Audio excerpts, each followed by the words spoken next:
Nanti habis sholat zuhur sekali lagi. Usolli fardhu zuhri arba'a raka'atin qada'an.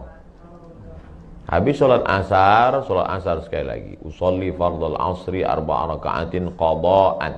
Jangan di masjid, nanti jadi fitnah. Ente sholat apa tadi? Mana ada ba'diyah asar? Asar sama subuh dibuat di rumah. Kalau habis ba'diyah maghrib dibuat, bolehkah sebelum ba'diyah atau ba'diyah? Boleh aja. Berapa mazhab yang mewajibkan qadha ini? 4 mazhab. Hanafi, Maliki, Syafi'i, Hambali. Tapi kata ustaz kami katanya nggak perlu qadha, istighfar aja cukup. Ibnu Taimiyah. Bukan mazhab 4. Ada tuh ustaz. Ustaz, saya baru taubat. Ya, sholat saya yang dulu saya ganti atau gimana? Udah istighfar aja selesai. Ibnu Taimiyah. Ah, saya ikut ini aja Pak Ustaz. Ya nggak apa-apa. Saya kan menyampaikan 4 mazhab. Tapi saya, dalil-dalilnya Pak Ustaz, sahabat saya sudah nulis di internet. Cara nyarinya Pak Ustaz, buka Google, tulis di situ, sholat qadha Ustadz Sarwat. Kita tes ya, dapat apa enggak. Buka Google, tulis di situ, sholat qadha Ustadz Sarwat. Ustadz Sarwat punya rumah fikih. Sholat qadha Ustadz Sarwat. Nah, di situ dia tulis dalil-dalilnya. Nah, itu ada video, ada. Bagaimanakah ketentuan tata cara mengqadha sholat? www.rumahfikih.com Ustadz Ahmad Sarwat LCMA. Sudah dapat tulisannya, share. Berapa lama qadhanya Pak Ustadz? Ya berapa banyak yang tinggal dulu. Saya tidak anjurkan Bapak Ibu sore ini ambil cuti setahun. Sekali sholat saja setiap selesai. Terus saya baru sholat sekitar 10 tahun Pak Ustadz. Terus yang tinggal berapa? 20 tahun. Ya qadha 2019, lunas 2039. Kalau saya tinggal sebelum itu Pak Ustadz, alhamdulillah dianggap lunas. Beda sama puasa.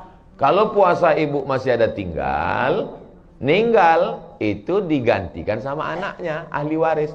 Man mata, siapa yang mati, wa alaihi siyamun, punya utang puasa, soma'an huwa liyuhu, ahli warisnya melaksanakan.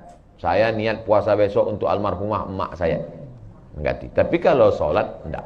Sholat asal sudah meninggal lunas. Maka siapa yang mau cepat lunas, Wallahu a'lam bishawab. Baik, mohon berkenan satu lagi ada. Oh begitu deh, mau tambah lagi. Subuh juga bisa kan? Subuh di Subuh.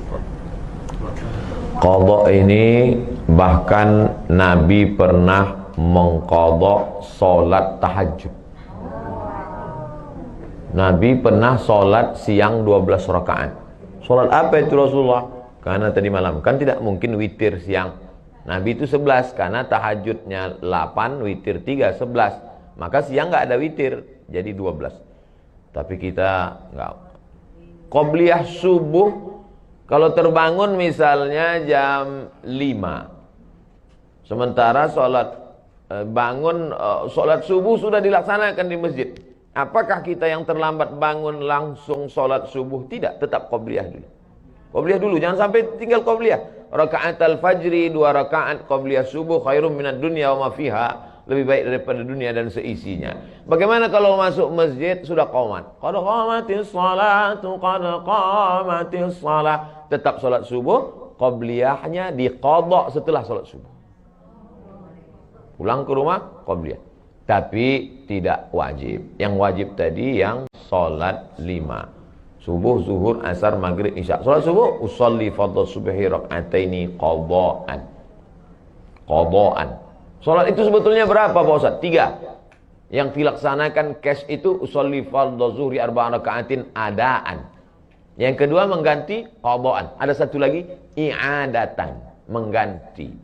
Ibu sudah salat zuhur. Selesai salat zuhur, pas mau makan, cuci tangan, tiba-tiba ngelihat ada kulit ikan mas nempel di kulit. Berarti wuduknya tadi batal karena ada kulit yang tidak kena air.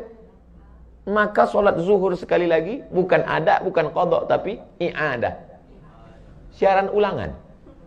Usolli fardhu zuhri. Atau bapak, ketika bapak sudah selesai sholat, istri bapak ngomong, papa, itu tumitnya saya lihat ada cat.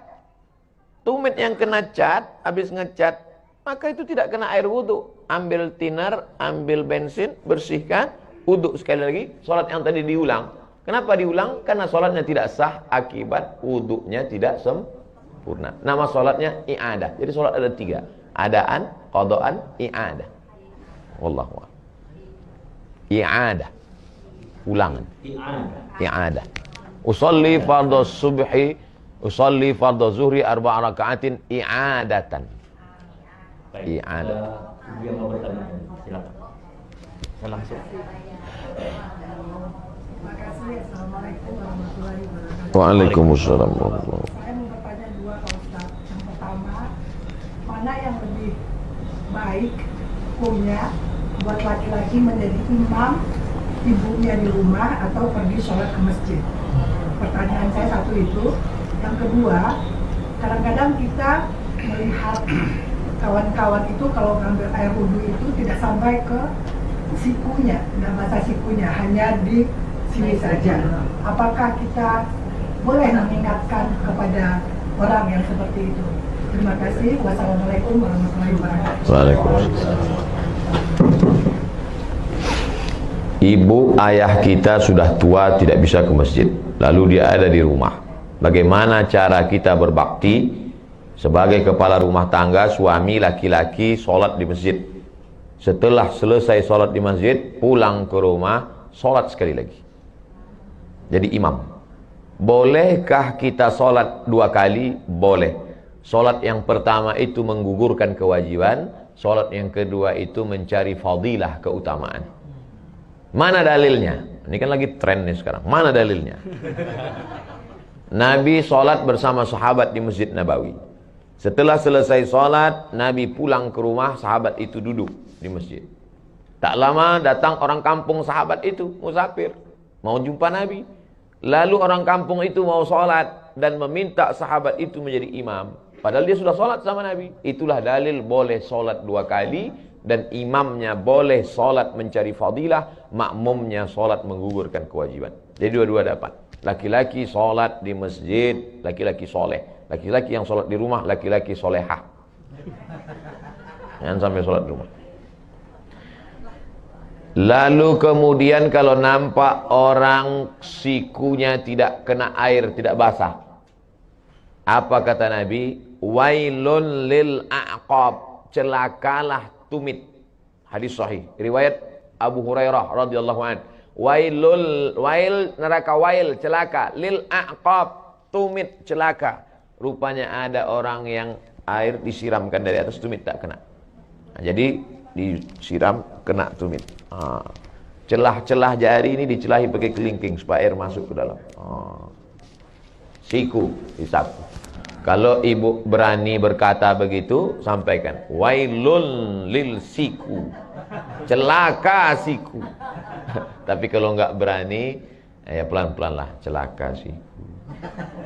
Maksudnya lebih lembut, lebih soft, kasih dia kirim video, nomor WA dia ada, kirim video. Ini cara, tata cara wudhu yang benar. Hasan Husain cucu Nabi melihat ada orang tua wudhunya enggak benar.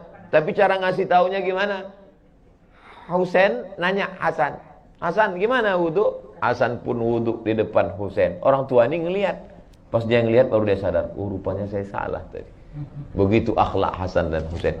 Bukan dia tunjuk. Sekarang kan banyak nih anak-anak muda baru ngaji, diceramahin pula lagi. Assalamualaikum. Tentu orang itu tersinggung. Mungkin niatnya baik, tapi caranya tidak santun. Nah, jadi ibu wajib mengingatkan dia. Bayangkan sholatnya nggak sah seumur hidup, nggak sah sholatnya gara-gara wudhu tak sampai ke siku. Sampai dalam Quran itu disebut wa aidiakum ilal marafiq, tangan kamu sampai siku. Itu sejelas itu dalam Quran. Wallahu a'lam. Baik, mungkin ini pertanyaan terakhir ya. Ada pertanyaan Ustaz. Bagaimana ciri-ciri Allah terima taubat seorang berdosa? Apakah semua dosa-dosanya akan diampuni jika ia bertaubat? dalam tafsir Al-Kabir, tafsir paling besar, panjangnya semeter.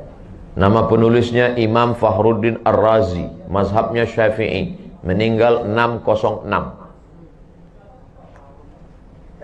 100 tahun setelah Imam Ghazali. Ghazali 505, Razi 606. Saya ingat itu aja karena mirip-mirip. Allah tidak beritahu siapa yang dapat haji mabrur. Allah tidak beritahu siapa yang dapat taubat nasuha. Allah tidak beritahu siapa yang dapat salat wusta. Allah tidak beritahu siapa yang dapat malam Lailatul Qadar. Tengok dalam tafsir surah Al-Qadar, juz 30. Kenapa Allah tidak kasih tahu? Bayangkan kalau udah tahu. Mungkin pengajian nggak ada lagi.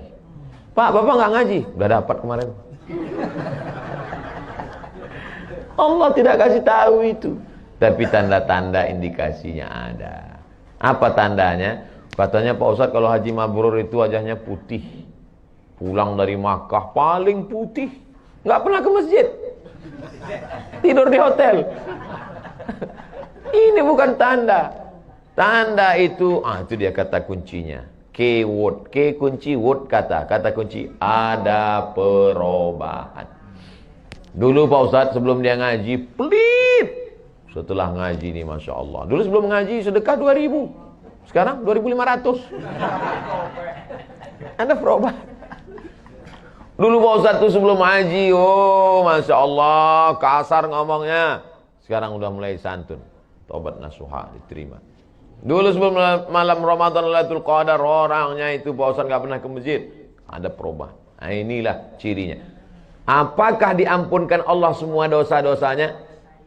Mantaba, siapa yang taubat? Wa amana, imannya ikhlas. Wa amila amalan salihah, beramal saleh. Kalau 3 ini cukup syarat. Ulaika mereka itu. Yubaddilullahu sayyiatihim hasanat. Semua dosa-dosanya dulu diganti Allah dengan hasanat, kebaikan-kebaikan. Bukan cuma dihapus Allah. Coba lihat bunyi kalimatnya. Yubaddilullahu sayyiatihim hasanat. Diganti Allah semua dosanya menjadi hasanat, kebaikan-kebaikan. Mudah-mudahan kita termasuk yang jenis itu insyaallah. Syaratnya 3. Taba wa amana wa amila amalan salihah. Kita sudah bertaubat, kita sudah beriman, tinggal lagi mengisi dengan amal saleh. Wallahu a'lam bishawab.